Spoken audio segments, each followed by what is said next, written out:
know we're gonna have some disagreements on this. Oh, yes. Go ahead. So they won 14 games last year with Sam Darnold as their starting quarterback. I agree with this, by the way, totally. This season, they're only going to win 9. You're higher than I do, I'll tell you that. Okay. I'm actually going to switch one. I'm actually going to take the Tampa Bay Buccaneers out of the playoffs. Whoa, okay, so wait, are you putting all 4 NFC North teams in the playoffs? No, I'm putting 3 NFC North teams in the playoffs, though. Okay, so you're taking Tampa out. Yes. Not Minnesota. Okay. No, Minnesota is not going in. Okay. But with Minnesota, we don't know enough about J.J. McCarthy. I really like Justin Jefferson. They just traded for Adam Thielen, but he's an older wide receiver. Can Brian Flores replicate what he did with the Vikings defense last season? They fell apart in that last game against the Lions and fell flat against the Rams in the wild card round. I think the Vikings take a step back. In third place at 10-7, making the playoffs under first-year head coach Ben Johnson. This is my switch. Okay. Caleb Williams and the Chicago Bears. Playoff football will return to Chicago. They get in as the number 7 seed at 10-7, so just barely. But I think Ben Johnson is going to get Caleb Williams to just play really well. At times, I think Caleb might be in MVP conversation. At times, but he will not win it. I think he's going to try and implement the same type of offense he had in Detroit with the 2 running back system. And that's good. I think that'll be to Caleb Williams' benefit because then he can develop the play action off of that. You've got DJ Moore on the outside. You still have Cole Kmet. You have the who's the other tight end they drafted? Colston Loveland, the tight end. Yes, Colston Loveland. I think you'll see Luther Burden as well, the receiver out of Missouri. They have too. Yes. So I think you'll see a lot of 2 tight end sets out of the Bears, and that's going to benefit Caleb. So it's more so because I think they take a step forward offensively rather than defensively. I'm still a little bit like this on the Bears defense, but at 10-7, they capture the number 7 seed.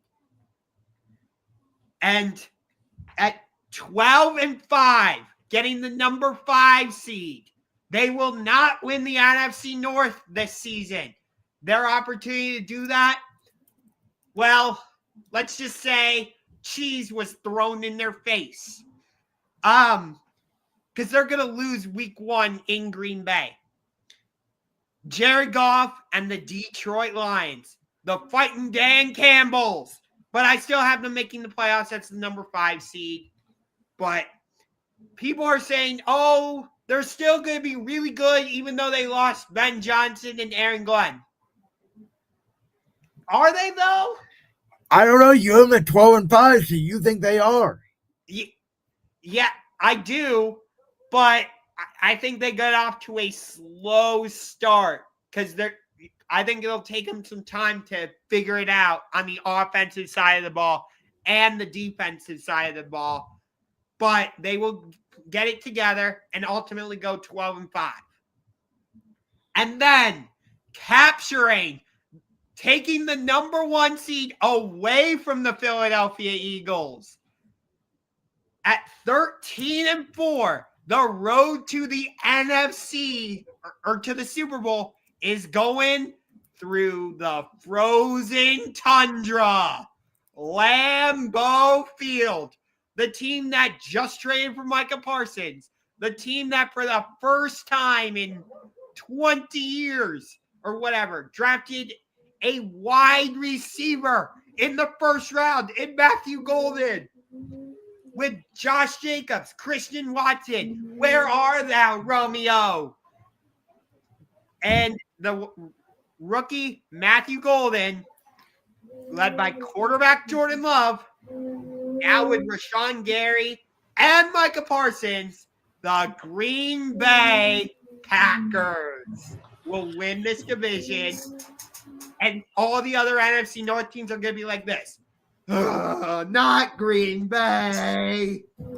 So I'm going to actually be rather quick here because I don't disagree with almost anything you said. We have the same 4 teams in the same position. Vikings, Bears in the playoffs as the 7th seed. Lions in the playoffs as the 5 seed. I have the Bears at 10-7. I have the Lions at 11-6, so 1 game worse than you do. I have Green Bay at 13-4, but they will not be the 1 seed. They will be the 2 seed. That is our one difference. I will add to this, though. I am patting myself on the back because this guy actually predicted the Packers to go 13-4 and win the NFC North prior to the Micah Parsons trade. I know nobody will believe me, but I thought this Packers team was underrated going into the season. They reminded me a lot of my Philadelphia Eagles a year ago, where all the talk was, oh, the Niners, oh, the Lions, oh, whoever. And I said, don't forget about my Philadelphia Eagles, even though they had a collapse. This year, the talk has been, oh, the Eagles and the Lions. And I said, don't forget, maybe even the Commanders.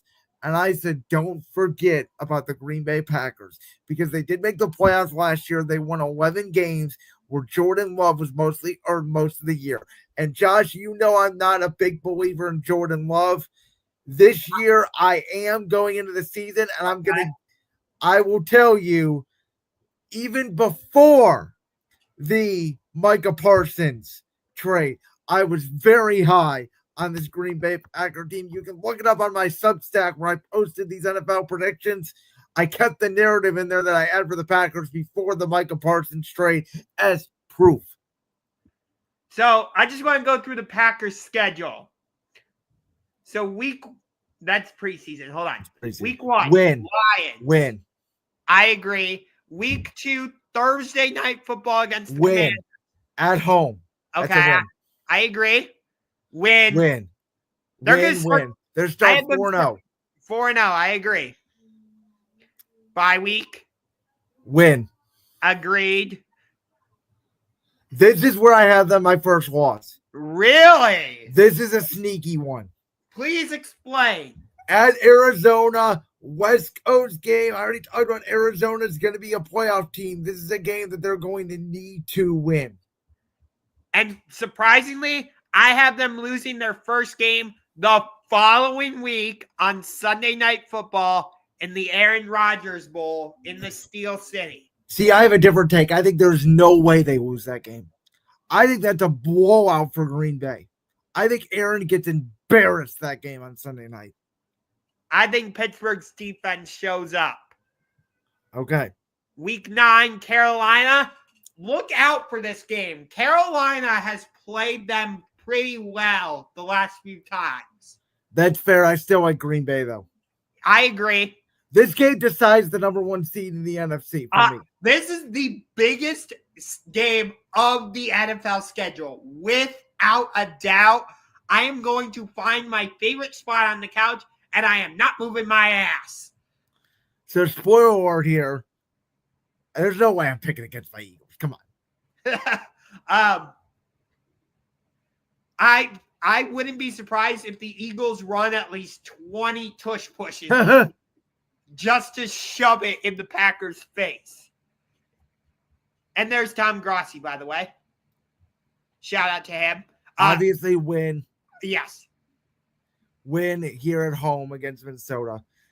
I'll give them a loss on Thanksgiving. I agree. So they split. Yep. Win. I'll give them a win against Chicago at home.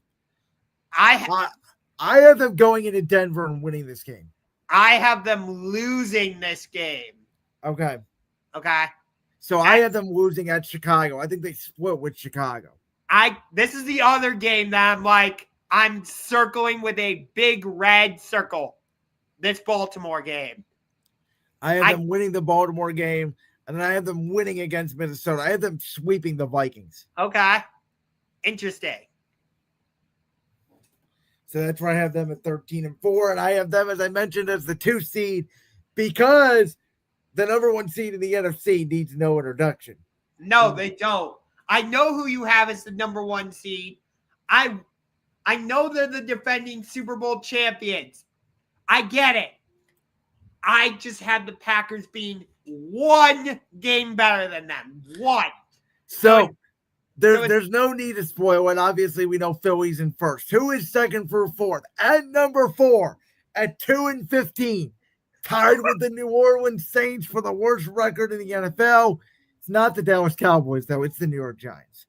Listen, I like their defensive line. I think they may have the best defensive line in football. Kayvon Thibodeau. I have the Giants doing a lot better than you do. I could see them winning 8 games.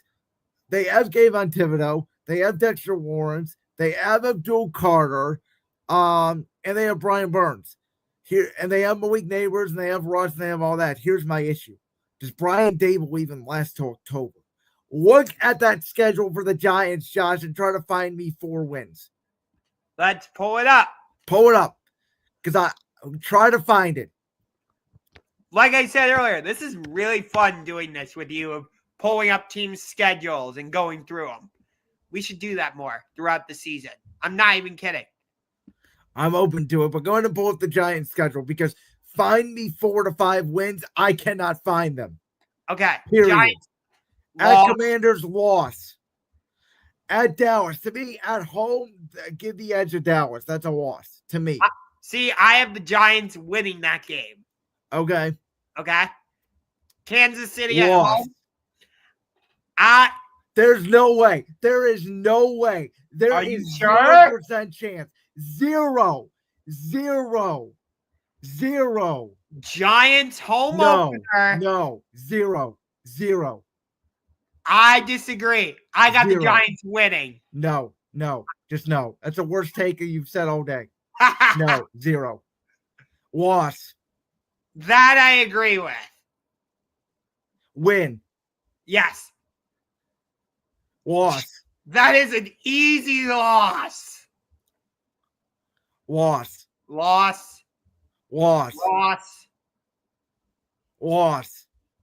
They could win that game, actually. Not against San Francisco. They're too physical. Niners are still too talented. Loss against Chicago. Agreed. Loss. Easy loss. Agreed. Loss. Why is this game on Monday Night Football? Why? Old school rivalry, I guess. Super Bowl rivalry. I don't know. That's a loss. Jags and Dar will be in way before then, by the way, because they stink. That's another loss. Again, find me these wins. Loss. Even Minnesota's better than them. Vegas, we know, is going to be better than them. That's a loss. Dallas, they might win that last game, but I don't know if they can. I mean, I see 3 to 4 wins maximum for this team. Okay, spoiler alert. I have them finishing third in the division and somehow, some way going 8-9. I will bet you anything you want. They will not win 8 games. Anything you want. We'll put anything on the line. I'm that confident. I've never been more confident in a prediction in my life that the New York Giants will not win 8 games this year. It would not be surprising if they do worse. I just think Brian Daboll is going to figure it out once Jackson Dart comes in as the quarterback. It's not going to be with Russell Wilson. But once Jackson Dart comes in, I think the Giants will be reinvigorated, and that's how they get to 8 wins. Okay, so number 3, I have Dallas at 5-12. I'm not going to sugarcoat it. They're going to be bad. I don't want to spend a lot of time on it. What I do want to spend time on is, if you've been paying attention, Josh, to my NFL predictions, you do know that I only had one room for an NFC East team. So which you means the Commanders missing the playoffs. At 10-7, barely missing the playoffs due to losing the Monday night game at home against the Bears because Caleb Williams gets revenge for the Matt Eberflus disaster on the Hail Mary Week 6 on Monday Night Football. At 10-7, the Washington Commanders barely miss the playoffs. I think they have won so many one-possession games last year. There is a slight regression. And as I've been saying all offseason, outside of Deebo Samuel, which we don't even know if he's the same guy that he was in San Francisco, what have they done to upgrade the receiving core for Jaden Daniels? They've done nothing, and they just got Terry McLaurin back. And the defensive, they really didn't upgrade that at all. I don't see a lot of major moves on this team besides Laramie Tunsil. I think that's their best move of the offseason. I like that move a lot, but I don't think it's enough to move the needle. I think for the first time since 2004, the NFC East has a repeat champion at 13-4, the number one overall team in the NFC, the Philadelphia Eagles. Okay. So, in fourth place at 4-13, because I don't care that they have Dak Prescott and CeeDee Lamb. You have Brian Schottenheimer as your head coach. And oh yeah, Jerry Jones is still your owner. Yeah, the Dallas Cowboys. I don't want to spend any more time on that team than I have to. Like I said with the Giants, I think they figure it out once Jackson Dart becomes their starting quarterback. Not with Russell Wilson. 8-9. I wanted to put the Commanders as the winner and continue the tradition of the NFC East not having a repeat winner. But until somebody proves me wrong about Jalen Hurts, I can't do it. So at 11-6 and capturing the number 6 seed, I have the Washington Commanders. They re-signed Terry McLaurin. For me, that was the biggest story of the offseason, not the Micah Parsons situation. Now they have him back in the fold. They did add to their offensive line.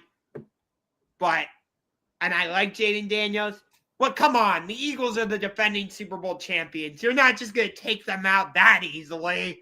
And here's the thing, a lot like our Super Bowl, well, unlike, I should say, our Super Bowl 52 team, this team is young and they are hungry. And I do think there is an aspect to, Josh, what has the conversation been about the Eagles all offseason? It wasn't, oh, can they repeat as Super Bowl champions? Is Jalen Hurts a good quarterback? Yeah, which I don't understand. But here's my one big question mark with the Eagles, and I think you'll agree with me to a certain extent. They lost a lot defensively. So what's their defense going to be like this season? So as a fan, I understand that question from your perspective. But as, again, a fan of the team, I don't think people realize the in-house replacements we have for those guys. I am expecting Jackson Hunt, who had a good game in the Super Bowl, to have a Josh Sweat-esque year. For Morton Ajoro to have a Milton Williams-esque year to replace him. My biggest worry on the defense side of the ball is, are they going to be able to replace Darius Sway as the number 2 corner? That is my worry. Can Kiwi Ringo or Dory Jackson be as productive as Sway? Because I do think Mitchell is going to be a great number 1 corner. That's my one worry about the defense. But I'm not so worried about the defensive line losses because they do have guys to replace them.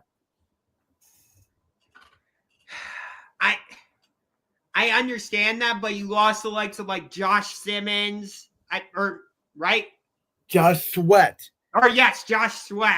Which Hunt is going to replace him. I think Hunt's going to be a really good Josh Sweat-esque player by the end of this year. I don't know why I said Josh Simmons. I don't know either. I meant Josh Sweat. And John Campbell was a first-round pick, a linebacker. I think he's going to make a huge impact as a rookie. Is Zach Bond still there or is he gone? Zach Bond is still there. We paid him. He's there. Okay. John Campbell is still there. Right.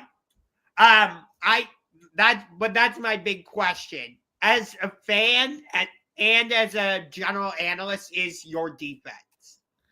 I just don't know if it can reach the same level it got to last season.